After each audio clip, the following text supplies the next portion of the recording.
1 minggu tanpa listrik mungkin merepotkan. 1 minggu tanpa internet mungkin membuat frustrasi, tapi 1 minggu tanpa akses ke uang digital bisa mengubah segalanya, karena sebagian besar kekayaan yang kita miliki hari ini sebenarnya hanya data di dalam server. Dan ketika server berhenti, yang hilang bukan sekadar sinyal atau aplikasi, melainkan akses terhadap uang yang kita anggap milik kita sendiri. Pertanyaannya, apakah dunia sedang bergerak menuju skenario itu, atau semua ini hanya kebetulan yang terlalu sempurna? Listrik mati, internet hilang, ATM offline. Dan ketika lo membuka aplikasi bank, saldo yang selama ini lo kumpulkan bertahun-tahun tiba-tiba tidak bisa diakses. Bukan karena lo bangkrut, bukan karena uangnya dipakai orang lain, tapi karena sistem yang menyimpan bukti kepemilikan uang itu berhenti bekerja. Kedengarannya seperti film fiksi. Masalahnya, dunia saat ini semakin bergantung pada sistem digital yang jauh lebih rapuh daripada yang kita kira. Dan yang membuatnya menarik, beberapa lembaga global justru sudah lama memperingatkan kemungkinan krisis digital berskala besar. Kita hidup di zaman ketika uang tidak lagi identik dengan lembaran kertas atau koin logam. Sebagian besar uang yang beredar di dunia hanyalah catatan digital yang tersimpan di server bank dan lembaga keuangan. Ketika lo melihat saldo rekening, yang sebenarnya lo lihat hanyalah data. Ketika lo melakukan transfer, yang berpindah bukan uang fisik, melainkan perubahan angka dalam basis data. Ketika lo membayar menggunakan kode QR atau kartu debit, yang terjadi hanyalah proses sinkronisasi informasi antar sistem komputer yang tersebar di berbagai lokasi. Semua terlihat sederhana dari permukaan, tetapi di balik kemudahan itu terdapat ketergantungan yang luar biasa besar terhadap listrik dan jaringan komunikasi. Server perbankan harus aktif 24 jam tanpa henti. Pusat data harus selalu dingin agar perangkat keras tidak rusak. Sistem cadangan harus selalu siap mengambil alih ketika terjadi gangguan. Ribuan kilometer kabel serat optik harus terus bekerja agar informasi bisa bergerak dalam hitungan detik. Dengan kata lain, sistem keuangan modern adalah sebuah mesin raksasa yang terus berputar setiap saat.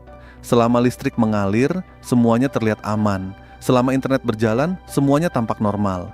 Tetapi ketika fondasi utama itu terganggu, kita mulai melihat betapa rapuhnya struktur yang selama ini kita anggap kokoh. Banyak orang beranggapan bahwa bank pasti memiliki sistem cadangan yang sempurna. Memang benar, bank modern memiliki berbagai lapisan perlindungan data. Mereka memiliki pusat data cadangan, sistem replikasi, dan berbagai prosedur pemulihan bencana. Namun pertanyaannya bukan apakah bank memiliki cadangan data atau tidak. Pertanyaannya adalah apakah seluruh ekosistem yang mendukung sistem itu bisa bertahan jika terjadi gangguan dalam skala yang sangat besar. Karena sebuah sistem secanggih apapun tetap bergantung pada infrastruktur fisik. Ketika listrik mati dalam skala lokal, biasanya masalah bisa diatasi. Tetapi ketika gangguan terjadi secara luas dan berlangsung lama, risiko mulai meningkat. Data yang sedang diproses bisa mengalami kerusakan. Sinkronisasi antar server bisa terganggu. Transaksi yang belum selesai bisa menimbulkan konflik pencatatan, dan semakin besar skala gangguan, semakin rumit proses pemulihannya. Inilah alasan mengapa banyak negara mulai menganggap ketahanan digital sebagai isu keamanan nasional, bukan sekadar urusan teknologi. Disinilah pembahasan mulai menjadi lebih menarik sekaligus kontroversial. Dalam beberapa tahun terakhir, dunia sering mendengar istilah The Great Reset. Bagi sebagian orang, istilah ini hanyalah konsep ekonomi yang membahas transformasi sistem global setelah berbagai krisis. Bagi sebagian yang lain, istilah ini dianggap sebagai simbol perubahan besar yang sedang disiapkan oleh elit global. Terlepas dari berbagai spekulasi yang beredar, satu hal yang tidak bisa dipungkiri adalah dunia memang sedang bergerak menuju sistem yang semakin digital. Pembayaran tunai terus berkurang, transaksi elektronik meningkat tajam, dan di saat yang sama, banyak bank sentral mulai mengembangkan mata uang digital mereka sendiri atau yang dikenal sebagai Central Bank Digital Currency. Pendukung CBDC mengatakan sistem ini akan membuat transaksi lebih cepat, lebih murah, dan lebih efisien. Namun para kritikus melihat sisi lain yang jarang dibahas. Jika seluruh sistem keuangan berada dalam bentuk digital yang terpusat, maka kontrol terhadap uang masyarakat juga akan menjadi jauh lebih besar. Dalam sistem seperti itu, setiap transaksi bisa dipantau, setiap pergerakan dana bisa dilacak, dan secara teoritis, akses terhadap uang dapat diatur melalui kebijakan yang lebih ketat dibandingkan sistem saat ini. Disinilah muncul pertanyaan yang sering menjadi bahan diskusi panas. Apakah berbagai krisis digital yang diperingatkan selama ini akan menjadi alasan untuk mempercepat transisi menuju sistem keuangan baru? Tidak ada bukti yang menunjukkan adanya agenda rahasia untuk mematikan sistem lama secara sengaja. Namun fakta bahwa banyak lembaga global melakukan simulasi serangan siber skala besar menunjukkan bahwa ancaman tersebut dianggap cukup serius untuk dipersiapkan. Salah satu simulasi yang sering dibahas adalah Cyber Polygon, sebuah latihan yang melibatkan berbagai pihak untuk menguji respons terhadap serangan siber besar terhadap infrastruktur penting. Tujuannya secara resmi adalah meningkatkan kesiapan menghadapi ancaman digital. Tetapi bagi sebagian pengamat, latihan semacam ini juga menunjukkan bahwa risiko gangguan sistem global bukanlah sesuatu yang mustahil. Dan kalau kita jujur, ketergantungan dunia terhadap sistem digital memang sudah mencapai tingkat yang belum pernah terjadi sebelumnya dalam sejarah manusia. Sekarang mari kita masuk ke skenario yang paling ditakuti banyak orang. Apa yang terjadi jika uang digital tidak bisa diakses selama 1 minggu saja? Bukan 1 bulan, bukan 1 tahun, hanya 1 minggu.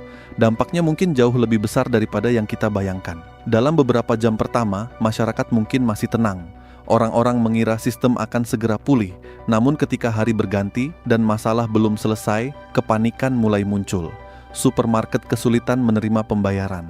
Mesin ATM tidak berfungsi.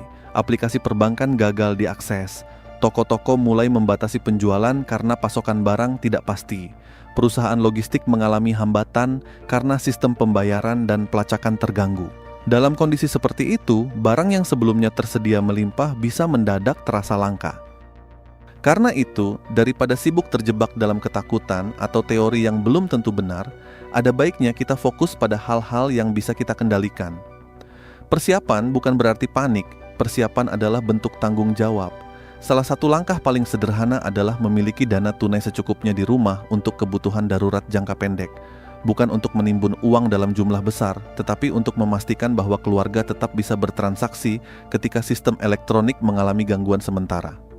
Langkah berikutnya adalah memahami pentingnya diversifikasi aset. Jangan menaruh seluruh rasa aman hanya pada satu jenis instrumen. Banyak orang memilih menyimpan sebagian kekayaan dalam bentuk aset fisik seperti emas karena sifatnya yang tidak bergantung pada server atau jaringan internet. Tentu setiap aset memiliki risiko masing-masing, tetapi prinsip dasarnya tetap sama. Jangan meletakkan seluruh telur dalam satu keranjang. Selain itu, ada satu hal sederhana yang sering diabaikan. Dokumentasi. Simpan catatan kepemilikan aset dengan baik. Cetak rekening koran secara berkala jika diperlukan. Simpan dokumen penting di tempat yang aman. Dalam kondisi normal, hal ini mungkin terlihat sepele. Tetapi dalam situasi luar biasa, bukti kepemilikan bisa menjadi sangat berharga. Kita berharap semua itu tidak pernah diperlukan. Namun sejarah juga mengajarkan bahwa banyak orang menyesal bukan karena terlalu siap, melainkan karena menganggap sesuatu mustahil terjadi. Jadi ketika ada yang bertanya apakah saldo bank bisa benar-benar hilang akibat blackout global, jawabannya tidak sesederhana ya atau tidak. Sistem modern memiliki banyak lapisan perlindungan, tetapi tidak ada sistem yang benar-benar kebal terhadap risiko.